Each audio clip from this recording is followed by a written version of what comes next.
Okay, let's jump straight in. Let's do it. Today, we're really diving into the AI world. It's complex, moving super fast, Definitely. but we're taking a specific angle.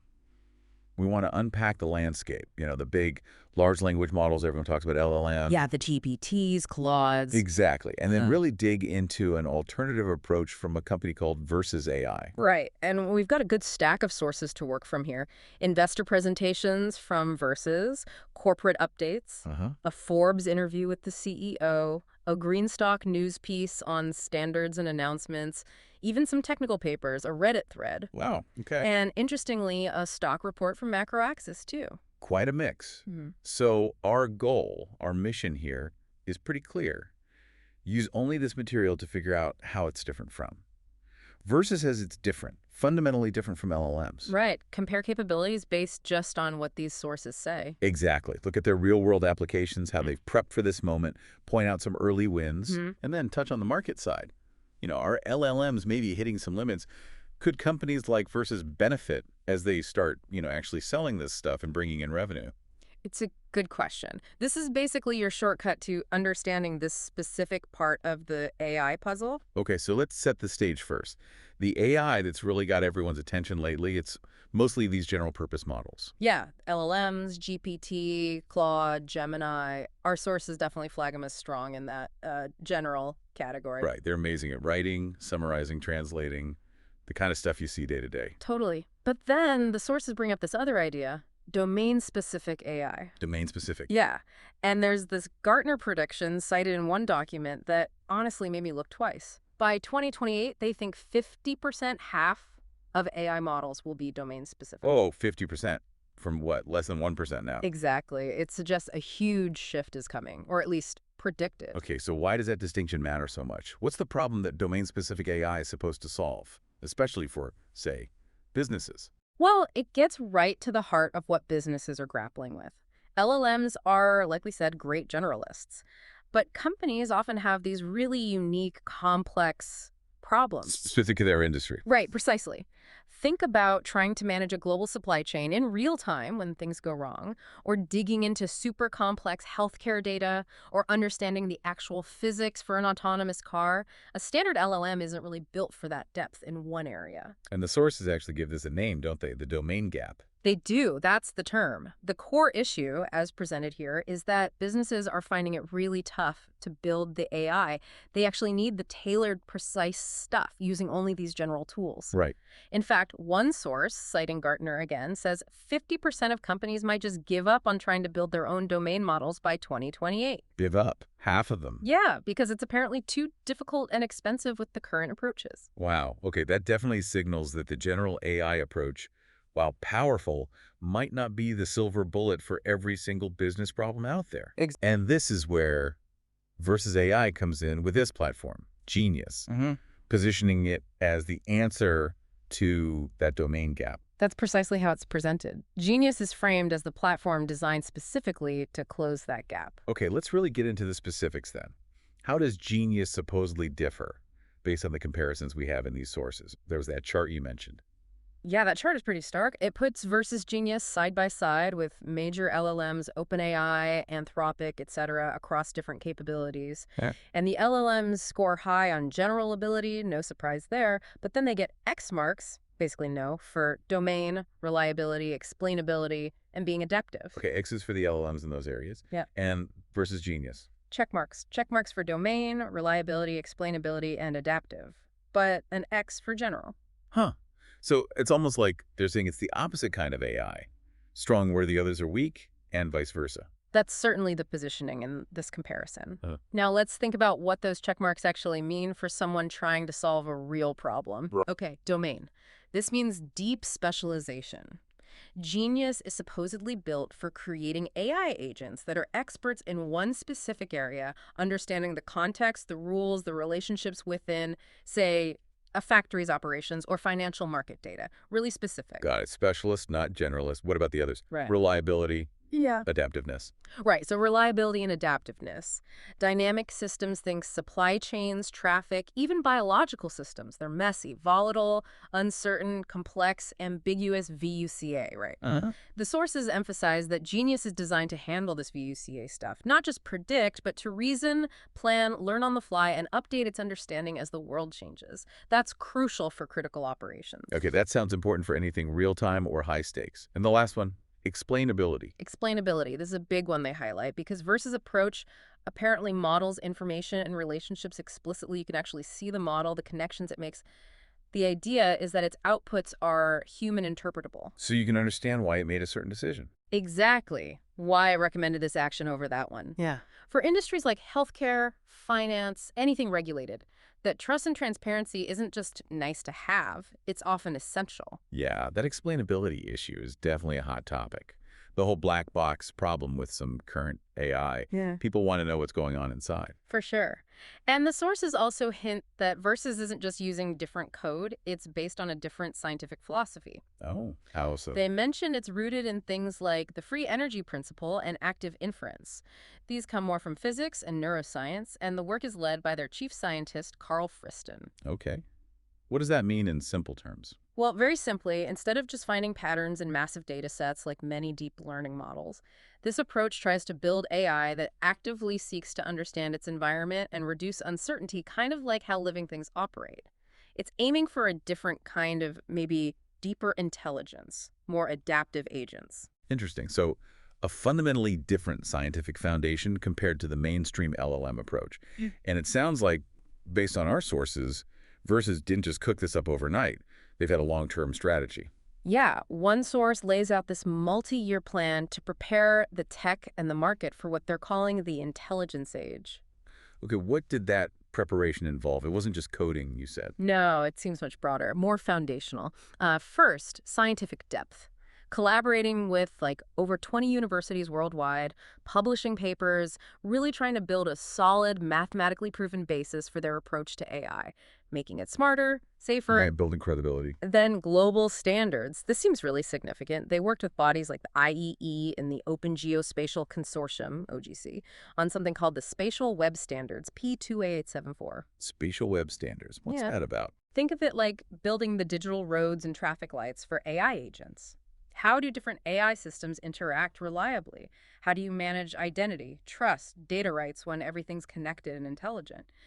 These standards, which a Greenstock News report confirmed just got final approval, aim to provide that underlying structure, guardrails, interoperability. So, trying to shape the infrastructure for future AI. That seems to be the goal. And they've also done government and industry engagement, talking to governments, being part of projects on things like drone governance, that Flying Forward 2020 project, joining networks for edge AI, plus catching the eye of big research firms like Deloitte and Gartner. Apparently, Gartner even added a first principles AI category to their reports, which seems linked. Okay, standards, government talks, What else?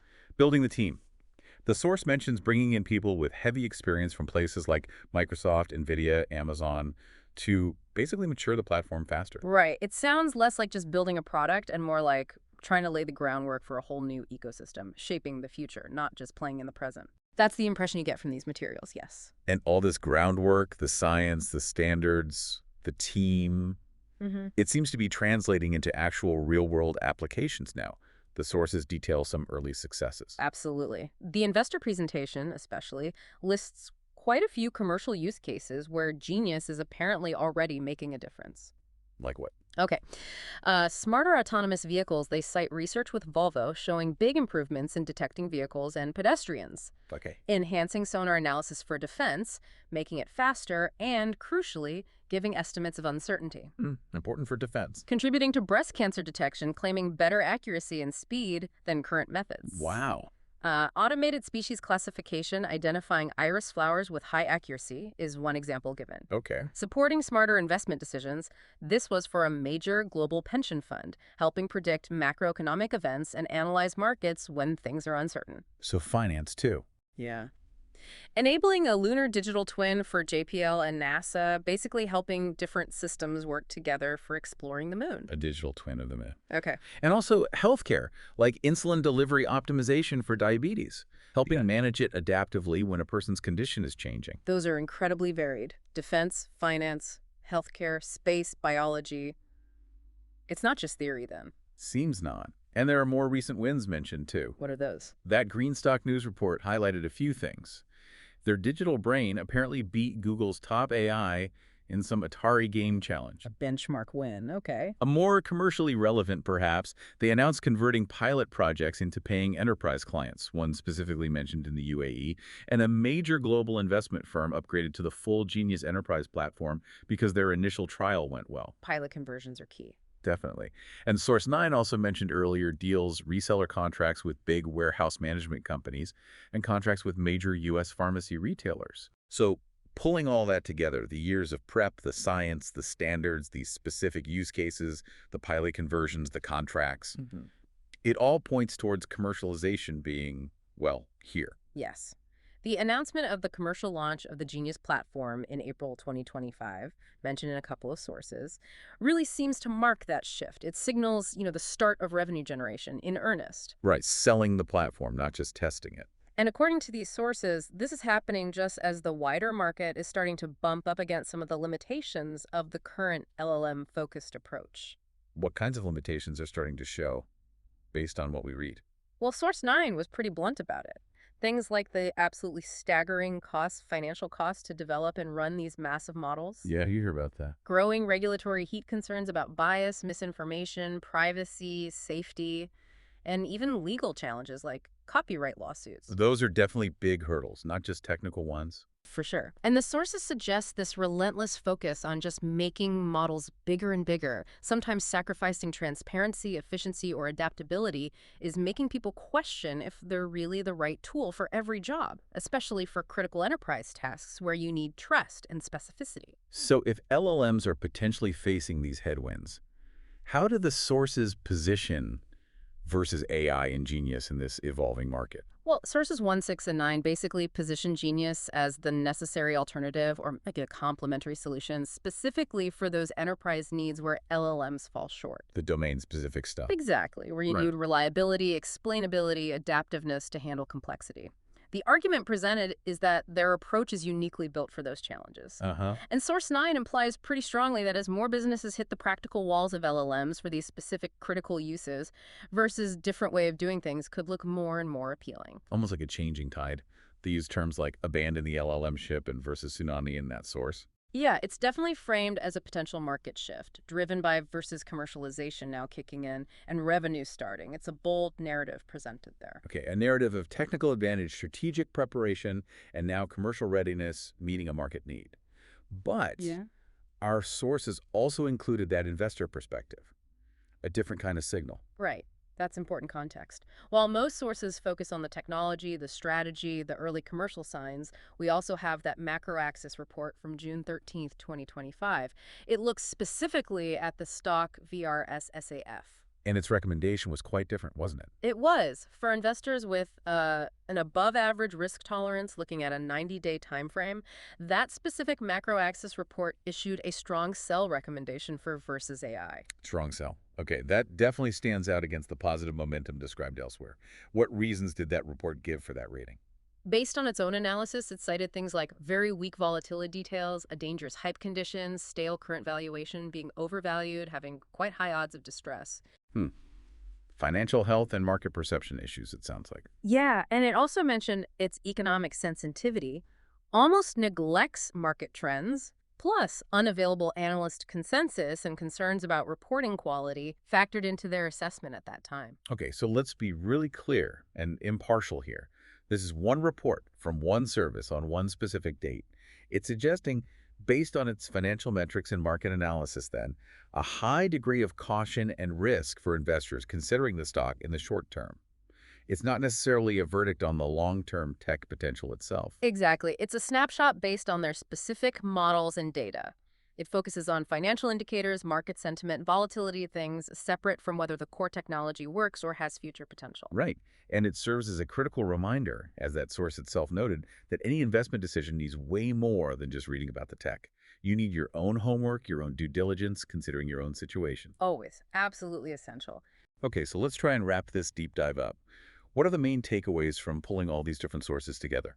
Well, the core story is versus AI positioning itself very deliberately against the LLM green, tackling that domain gap with its genius platform. Focusing on specialization. Right. Emphasizing reliability, explainability, adaptiveness, things claimed to be crucial for specific complex business problems where generalist models might struggle. And we saw evidence in the sources of long-game, deep science. Foundational standards work, aiming to shape future AI interactions, government engagement, building an experienced team. Yeah, laying groundwork.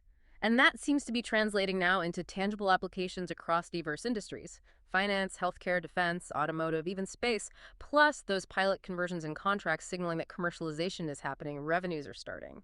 The sources also paint this picture of a market perhaps waking up to LLM, limitations cost, regulation, transparency issues, potentially creating an opening for alternatives like bankable and birthway.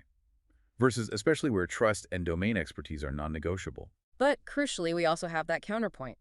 That specific investor report from MacroAxis recommending a strong sell based on its financial and market analysis at that moment, highlighting potential risks and volatility for investors considering the stock. Right. So it leaves you, the listener, with some interesting things to think about. As AI keeps racing forward, will we see a split?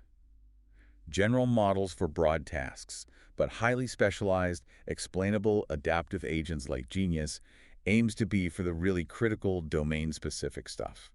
And what does that tension we saw between the technological promise and early commercial steps on one side, and the specific market and financial cautions raised by that investor report on the other, tell us about navigating this space? It's complex, it's evolving fast. Definitely food for thought. And remember that final piece of advice from one of our sources. Validate everything. Do your own research based on your own needs and constraints.